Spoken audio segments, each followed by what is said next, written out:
monsieur, merci de nous renouveler votre confiance. C'est une autre édition de Actu Santé sur Equinox Télévision. Et pour cette édition, nous allons recevoir Dr Jephté Mbangue Lobé. Docteur, merci d'avoir accepté notre invitation. Merci. Ça me boit droit au cœur. Alors, je rappelle que vous êtes médecin, spécialiste des maladies du sommeil, titulaire du diplôme interuniversitaire du sommeil et de sa pathologie de la faculté de médecine de la Sorbonne Université, c'est à Paris, il faut le rappeler. Mais avec vous, nous parlons des insomnies. Oui, tout à fait, les insomnies, c'est un grand sujet. C'est quoi l'insomnie? Alors, l'insomnie, c'est une plainte du malade qui porte sur la quantité de sommeil ou sur la qualité de sommeil. La quantité, lorsqu'elle est inférieure à 6 heures de temps, un être humain doit dormir au minimum 6 heures de temps par jour. OK? Sur 24 heures. L'idéal, c'est 7 ou 8. Mais 6 heures, c'est le strict minimum. Alors, si on dort moins de 6 heures, en 24 heures, on est insomniaque. Là, c'est la quantité. Maintenant, l'insomnie peut également porter sur la qualité du sommeil. C'est-à-dire que celui qui se lève au matin et a l'impression qu'il n'a pas assez dormi, qu'il ne sait pas que son sommeil n'a pas été suffisamment réparateur, il est un insomniaque. Il a une insomnie de sommeil non réparateur. Okay? Et on va, dans notre technologie, on va voir pourquoi il a cette forme d'insomnie-là.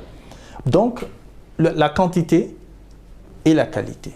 Donc, c'est une plainte qui porte sur la qualité du sommeil ou sur la quantité de sommeil. Alors, tout à l'heure, j'ai parlé des insomnies. Est-ce que j'ai abusé quand je parle des insomnies? Non, pas du tout. Il y a plusieurs types, alors. Vous êtes bien inspiré. Il y a plusieurs types d'insomnie. La plus courante, en tout cas au Cameroun, c'est l'insomnie psychophysiologique. Alors, c'est quoi l'insomnie psychophysiologique? C'est cette insomnie qui part d'un événement douloureux. OK? C'est cet homme de 84 ans qui vient me voir et qui me dit, depuis que mon épouse est morte, je ne dors plus. Je ne dors plus. Il devient insomniaque à partir du décès de sa femme. C'est ce grand chef traditionnel qui vient me voir et qui me dit, les bandits sont venus chez moi, 7 bandits, ils sont venus me tuer, mais ils ne m'ont pas trouvé. J'ai eu la vie sauf parce qu'ils ne m'ont pas trouvé. Et du coup, il est devenu insomniaque.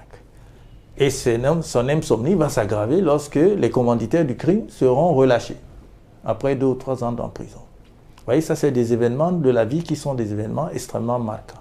C'est la jeune fille qui a été violée et qui devient insomniaque. Mais c'est aussi celui qui a fait un accident grave avec des tonneaux, les gens sont morts, il a survécu. Et quand il sort de là, ces images lui reviennent tout le temps et il devient insomniaque.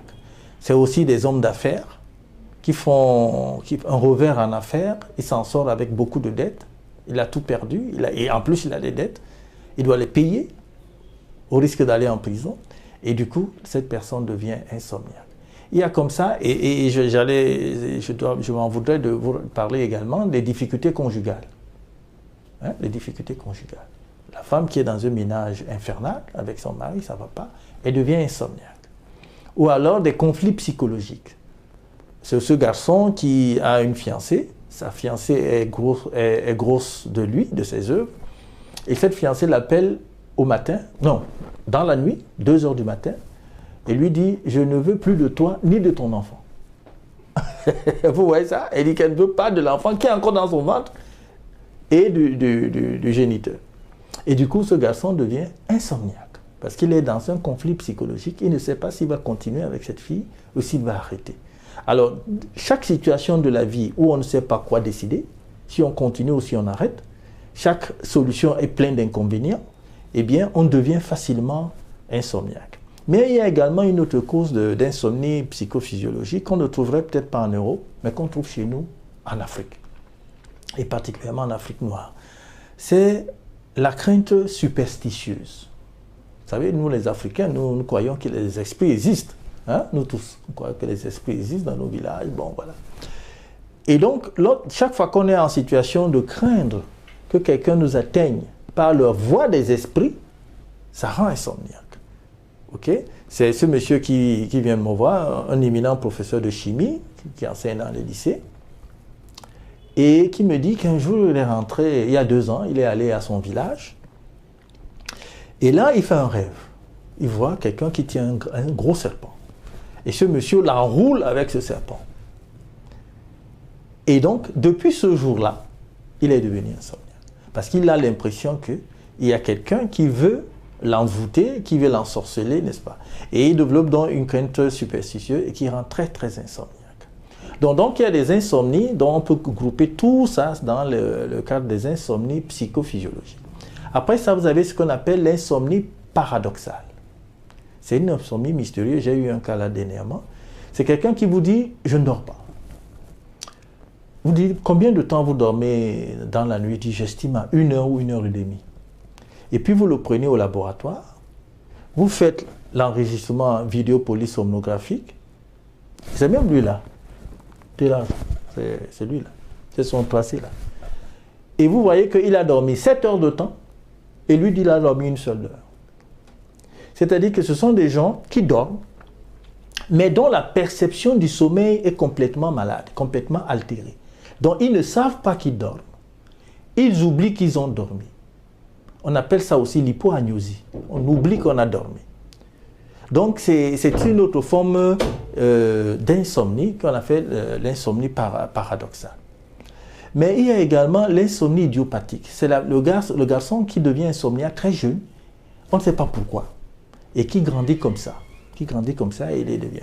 Maintenant, il y a aussi des insomnies qui arrivent beaucoup chez des gens qui travaillent dans les grandes usines, les brasseries, voilà, qui travaillent beaucoup la nuit. Vous savez, ces usines-là n'arrêtent pas la nuit, hein, les cimenteries, les brasseries, etc. Ça travaille toute la nuit. Il y a des gens qui travaillent, ils font des travaux de quart, de rotation, etc. Et du simple fait qu'ils travaillent aux heures de sommeil, ils finissent par désorganiser ou à dérégler leur horloge endogène de sommeil. Parce que nous avons une horloge endogène du sommeil. Et c'est cette horloge qui fait que même l'aveugle dort aux mêmes heures que les voyants. Vous comprenez? Parce qu'il y a une horloge. Voilà, donc, et il y a donc cette insomnie qu'on appelle l'insomnie de travail liée au travail posté. Et puis il y a maintenant l'insomnie liée aux substances. Des gens qui prennent des substances, je ne sais pas quoi, la drogue, le cannabis, ils deviennent des insomniaques, ok? Voilà. Et maintenant, il y a des insomnies qui sont liées aux troubles de l'humeur. Les gens qui sont anxieux, qui font la dépression et les troubles psychotiques, c'est-à-dire la folie, n'est-ce pas, deviennent également des gros insomniaques. Voilà les grandes familles de causes, n'est-ce pas, des insomnies. Alors, vous venez de balayer, en tout cas, je voudrais dire les causes de ces insomnies, telles qu'évoquées, et avec notamment nos téléspectateurs, chacun s'est certainement retrouvé dans une sorte, dans une type d'insomnie. D'insomnie, oui. Oui, dans ce type d'insomnie évoqué en tout cas, pour essayer de comprendre dans cette émission. Alors, je voudrais bien que l'on s'intéresse davantage à cette insomnie psychophysiologique qui, aujourd'hui, touche tout le monde carrément.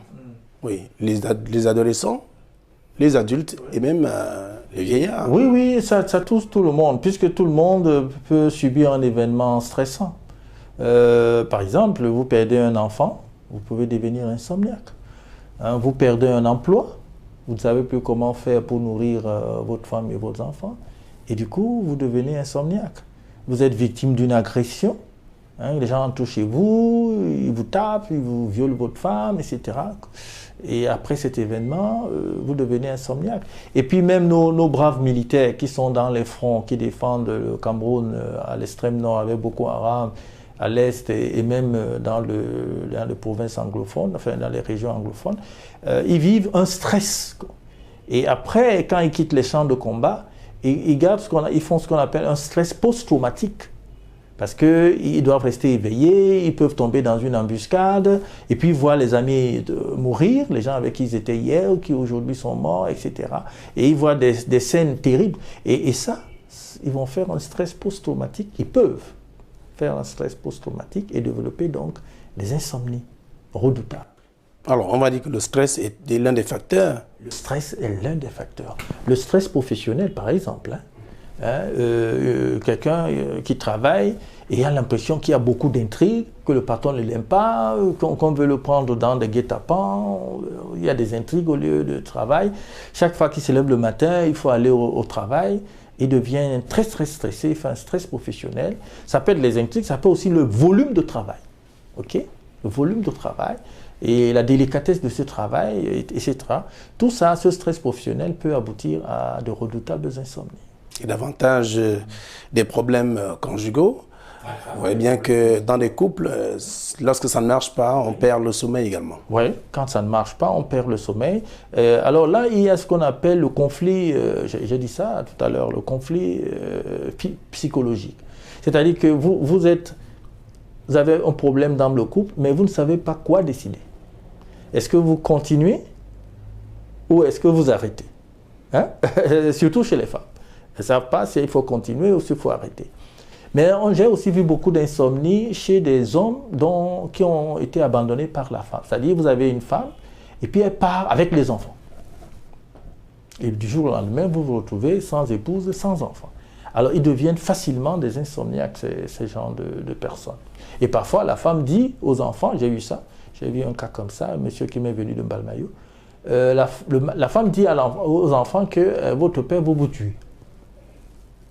Alors donc, les enfants ne veulent plus de leur père, ne veulent plus voir leur père.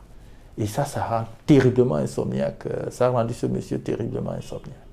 Alors, si on s'intéresse un peu à tout ça, tout ce que vous avez évoqué, parlant notamment de ces différentes insomnies, il y a quand même des manifestations. Comment vit un peu au quotidien celui qui souffre de l'insomnie, par exemple? Voilà. Alors, celui qui souffre de l'insomnie, il y a donc plusieurs façons, ça se manifeste de plusieurs façons.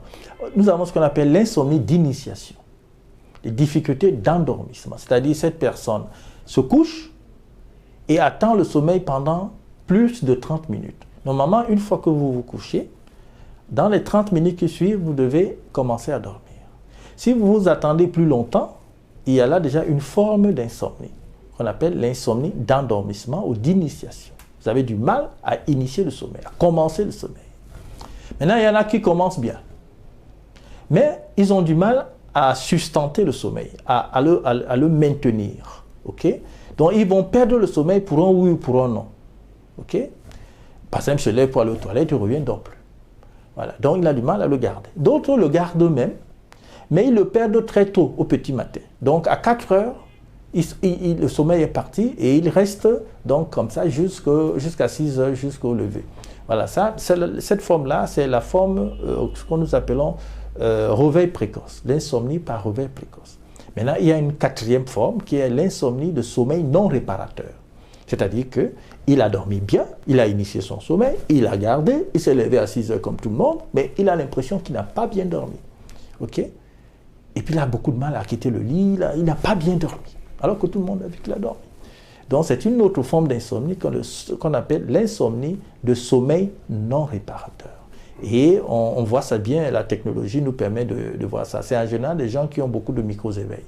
Quand vous avez plus de 20 micro-éveils par heure, eh bien, vous finissez par une forme d'insomnie, cette forme-là, justement, le sommeil non réparateur. Mais ça se soigne. Oui, combien de temps faut-il pour un être humain pour dormir, en fait? Voilà, un être humain doit dormir entre 6 et 11 heures de temps par jour. Voilà, entre 6. Alors, sommeil de jour et de nuit, combiné, ok? Entre 6 et 11 heures de temps par jour. Si vous dormez moins de 6 heures de temps par jour, vous êtes insomniaque. Et si vous donnez plus de 11 heures de temps par jour, vous êtes hypersomniaque. Hein? Hypersomniaque, parce que ça aussi, on en parlera peut-être un jour. Les hypersomniaques, c'est des gens qui passent la journée à dormir, au volant de la voiture, dans leur bureau, dans les taxis, dans les bus. Le jour, pour eux, c'est la nuit. Et ils passent le temps à dormir. Alors, les 6 heures de nuit, par exemple, c'est continu. Vous commencez, vous dormez 6 heures, vous vous réveillez, ou alors c'est avec des interruptions? Alors, on a droit à entre 60 et 90 minutes d'interruption pendant la nuit.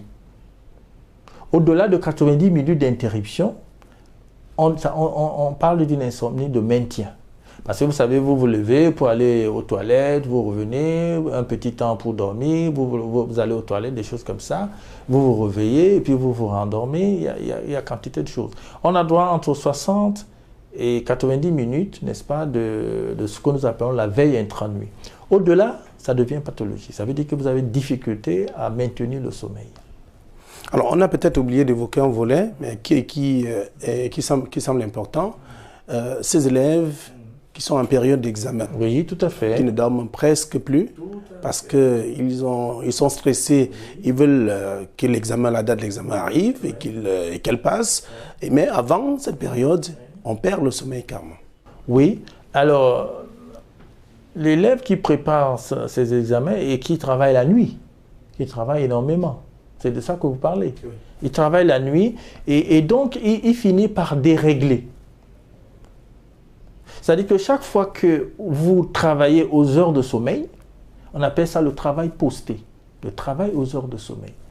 Et si vous travaillez comme ça régulièrement, en tout cas plus de 3 fois par semaine, vous finissez par dérégler l'horloge interne. Parce que nous avons une horloge interne qu'on appelle les noyaux suprachiasmatiques, qui sont enchâssés dans le cerveau, qui sont tout petits comme ça. C'est eux qui règlent le sommeil. Et lorsque vous obligez votre cerveau à rester éveillé aux heures où l'horloge dit de dormir, vous finissez par amener l'horloge de dire de ne plus dormir. Okay? C'est ça votre volonté. Okay? Donc vous déréglez cette horloge. Donc un élève qui a l'habitude de travailler aux heures de sommeil, c'est-à-dire minuit, 1h, 2h, 3h du matin, il finit par devenir insomniaque. Ou celui qui se lève très tôt, 2h, lui il commence par dormir d'abord, et puis se lève à 2h pour travailler et tout ça. Il peut finir par devenir insomniaque. J'ai des cas parmi mes malades, des gens qui sont devenus insomniaques au terme de leurs études universitaires. Parce qu'ils travaillent beaucoup la nuit pour préparer les examens. Et ils ont eu justement les diplômes, mais ils sont devenus insomniaques. Vous savez, chez nous, on mange des colas, on mange des bita-cola parce qu'on ne veut pas dormir. Et ça commence à être une habitude chaque fois qu'on va à un deuil, une veillée. Oui. Et c'est récurrent. Mais est-ce qu'on finit par avoir l'insomnie? Et est-ce que cette insomnie est une maladie en même temps? Bon, il faut quand même que ça soit fréquent. Hein. Si vous allez à une veillée de temps en temps, comme un bon Camerounais qui va veiller de temps en temps, ça ne vous rendra pas insomniaque. C'est lorsque ça devient récurrent, c'est-à-dire 2-3 fois par semaine.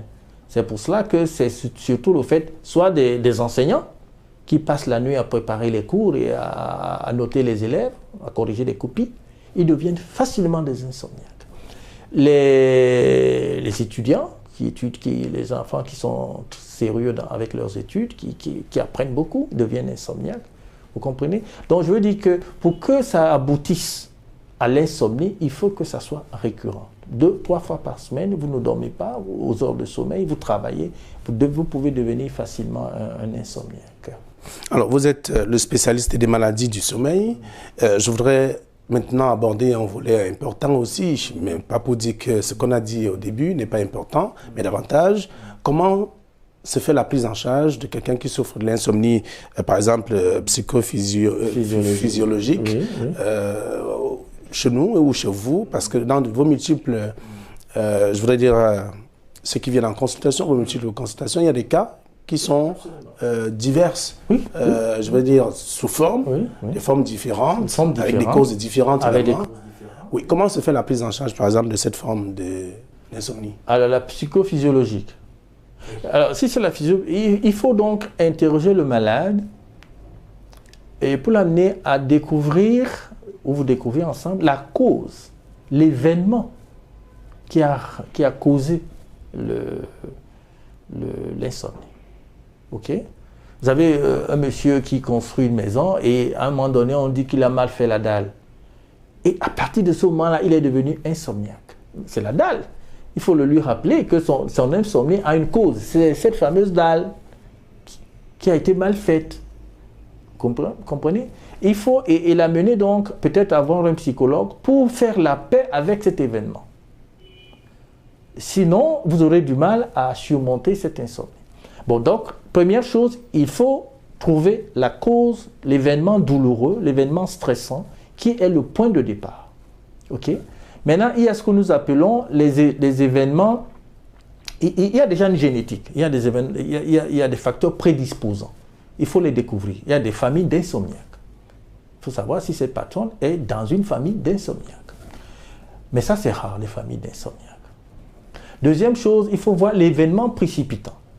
ou les facteurs précipitants. Ce sont les différentes causes que j'ai évoquées, les revers en affaires, les viols, les militaires qui sont au tromba, donc les stress post-traumatiques, les difficultés conjugales et tout ça. Voilà les facteurs précipitants. Et puis il y a maintenant les facteurs pérennisants qu'il faut voir. Il y a comme facteur pérennisant la personne qui va toujours se coucher alors qu'elle n'a pas sommeil. Le simple fait que vous êtes un insomniaque et puis vous allez toujours vous coucher alors que vous n'avez pas sommeil. Vous allez aggraver. Ça devient un facteur pérennisant. Ou l'alcool. Il y a des gens qui sont insomniaques mais on leur dit qu'il faut boire un peu d'alcool. Alors ils boivent l'alcool et ils vont se coucher. Ça devient un facteur pérennisant. Ou alors ceux qui boivent beaucoup d'eau pendant la journée, boivent la bière, 4-5 bières, et ils passent la nuit à se lever pour aller aux toilettes, etc. Ils reviennent. Et ça devient un facteur pérennisant. Vous comprenez? Donc il y a des facteurs prédisposants, les facteurs précipitants et les facteurs pérennisants. Alors la prise en charge consiste à interroger de façon exhaustive ce malade. C'est pour ça que mes consultations prennent 3 heures de temps. Donc j'essaie de trouver tout ça pour comprendre et mettre le doigt, n'est-ce pas, sur tous ces facteurs prédisposants, précipitants et pérennisants. Et après ça, on fait maintenant ce qu'on appelle l'hygiène de sommeil. On lui apprend à dormir. On lui donne une hygiène de sommeil. Et c'est lui-même qui écrit. Moi, je dicte et il écrit. Je lui dis comment on dort. Hein? Comment on dort. Ce qu'il ne faut pas faire, ce qu'il faut faire. Parmi les choses qu'il ne faut pas faire, il ne faut pas aller au lit alors qu'on n'est pas somnolent. Et il ne faut pas rester couché alors qu'on a cessé de dormir. Chaque fois que vous vous réveillez dans la nuit, ne vous restez pas couché. Asseyez-vous, attendez que le sommeil revienne. Si vous restez couché, vous associez le sommeil, vous associez la position couchée à l'éveil, alors que la position couchée doit être associée dans votre cerveau au sommeil.